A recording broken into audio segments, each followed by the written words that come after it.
الواحد زهق من الكلمة بتاعت ظهرنا والله بشكل مشرف، ظهرنا بأداء مشرف، عملنا أداء مشرف.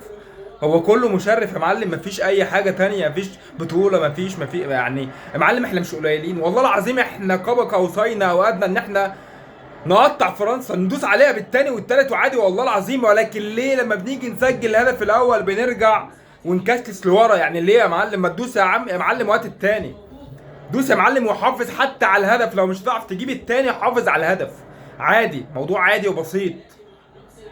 ولكن النهارده قلة خبرات لعيبة المنتخب المصري، العامل البدني الفارق الرهيب اللي بيننا وبين لعيبة منتخب فرنسا يعني واضح قوي قوي. يعني من كتر التعب يا معلم، انت النهارده المدير الفني عمال ان هو يقعد يبدل. خلاص انا بطلع لك صبر، بطلع لك مش عارف مين، بطلع لك مين.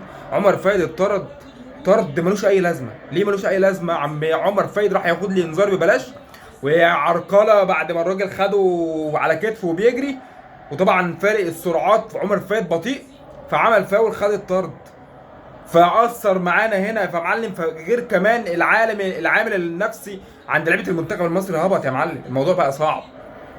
ولكن النهارده يعني حتى الهدف التعادل، انا ما اعرفش الراجل ده راح انفراد صريح ازاي. محمد شحاته النهارده يا معلم، انت كواحد مدافع او باك رايت، خاصه الباك رايت او ليفت، انت لازم يا معلم عينك في وسط راسك واقف على مشط رجلك، لان انت الوحيد اللي بتظبط التسلل بشكل صحيح.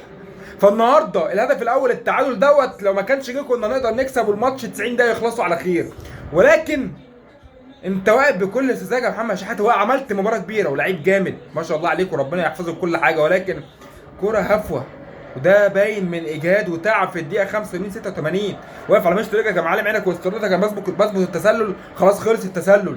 ولكن واقف مغطي التسلل، الراجل راح انفراد جاب الاول وجاب بعد كده الثاني في الاكسترا تايم، هوبا الثالث مش عارف ايه، خلصت المباراه. خلاص يعني انت مستحيل ترجع قدام فرنسا. ولكن في النهاية أداء مشرف، أداء مشرف، هو ده اللي احنا بنقدر نقوله.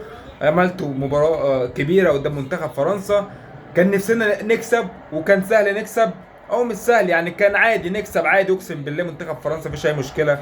ولكن في النهاية مصر تخسر في السيمي فاينال أولمبياد باريس. باريس إيه بس باريس. والمباراة القادمة أمام منتخب المغرب الشرس على البرونزية. كفاية عظمة لحد